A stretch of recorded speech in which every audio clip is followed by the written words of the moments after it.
In this screencast, I want to go over exercise or lesson 21, chapter 21 in Mounce. And this chapter covers the imperfect indicative. So this is going to be the third tense that we've learned. We've learned the present tense, we've learned the future tense.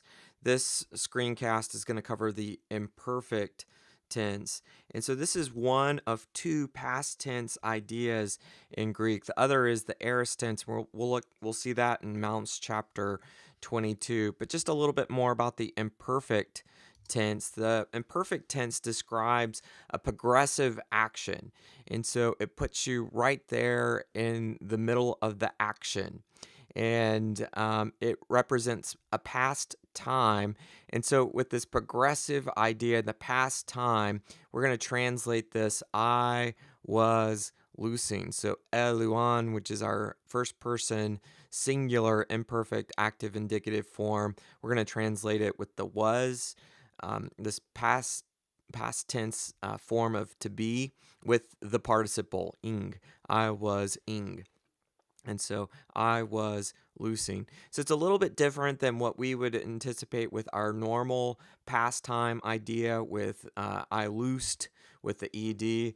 But that was ing is going to give us that kind of continuous progressive action.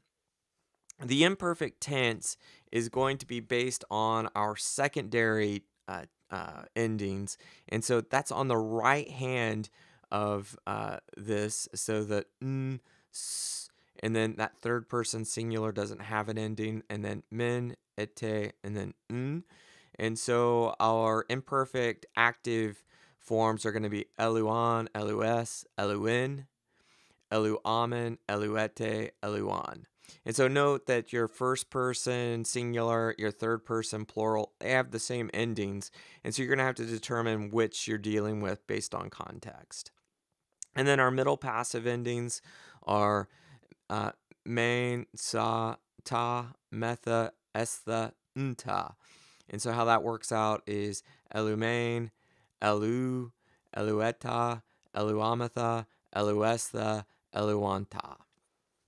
And so when we look at our imperfect active indicative forms, we basically put this together with an augment plus our present tense stem, the connecting vowel, and then our secondary active endings. And so what we get is eluan, elus, eluin, eluamen, eluete, eluan. And so basically what all this is, and I'm going to talk about each part here. And you have the paradigm, first of all, in Mounce 21.7. And so 21.7, this is a paradigm that you have to memorize. Go ahead and commit that to memory. And this is what we have here on the screen. The augment is this epsilon that comes before the verb stem. So right now it's an epsilon. It's generally going to be an epsilon. That augment indicates that you're dealing with a past time verb. So we're going to see this augment on the aorist as well. And Mounce talks about the augment in section 21.10. And generally, the augment is going to be an epsilon unless the verb starts with a vowel. So verbs like agapao or anamazo, I name. Those, when that augment comes up against the vowel, we're going to get some type of contraction. So make sure that you're mindful of that and that contraction. And then the verb, the imperfect, is based on the present tense stem, which is going to be our first principal part. So for luo, the tense stems don't change. So it's always going to be lambda upsilon, so ulu. The connecting vowel, just like what we see with the present tense, so the same connecting vowel, but then the endings change. It's our secondary active endings. So putting all this together, we have our augment, our first principal part, the connecting vowel, and then our secondary active ending. So eluan, elus, eluin, eluamen, eluete, eluan. And so just make sure that when you pull this together, you're using that first principal part, augment, the connecting vowel, and then the endings on, as in, amen, ete, on. The imperfect, just like the present, is going to have a distinct or a similar middle and passive form. So when we looked at the future, I told you the future will have a distinct middle and passive form. The imperfect is going to be just like the present. And so it'll be imperfect, middle passive. And so just like the active form, we have the augment. Then we have the tense stem, the present tense stem, the first principal part. Then we have the connecting vowel, just like our present middle passive forms. But then we have the secondary middle passive endings. And so when we work out this paradigm, it's going to turn into eluamen, eluu, elueta, eluamatha, eluestha, eluanta. And so augment, first principal part, connecting vowel, and then our secondary middle passive endings. So what really distinguishes the imperfect from the present are two things. It's that augment, and the augment tells you that you're dealing with the past time verb, and then the secondary middle passive endings. And so different endings. So eluamen, eluu, elueta, eluamatha, eluestha, eluanta. And you have that paradigm is in Mounce section 21.9. This is going to be translated in a middle or a passive form, and you have to use the context to determine if you're dealing with a middle or a passive form. So our active translation might be I was loosing.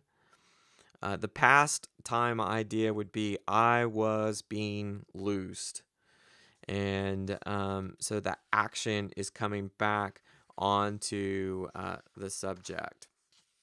So make sure that you know those two paradigms, section 21.7 and section 21.9.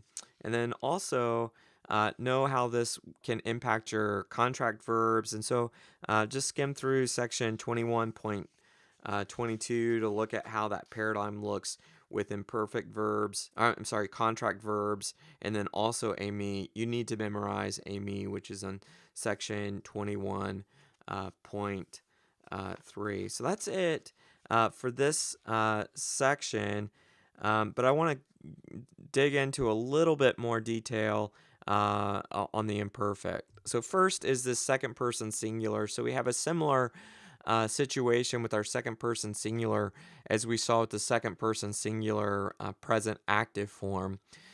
What we have here is elu, and what we get is the connecting vowel with the sa ending. What happens is this sigma comes in between two vowels, and we have the intervocalic sigma dropping. And then we have elu-ea, and then we have a contraction there, so elu. And so you can memorize the form elu, or you can memorize all the rules of the intervocalic sigma dropping and then the vowels contracting. But this is what we end up with. When we come to translation and we look at the verb, that's the first thing that we want to do when we translate is find the verb. And what we want to do is start to diagnose it. And so when we parse it, we're going to see that this is a first person plural imperfect active indicative. The lexical form is going to be lego, and then the lexical meaning is going to be I say. And so the first person plural is going to be translated as we, and then the imperfect tense is going to give it a was or a were, so we were, and then we're going to use the participle saying. And so putting all this together, we would translate elagamen, we were saying.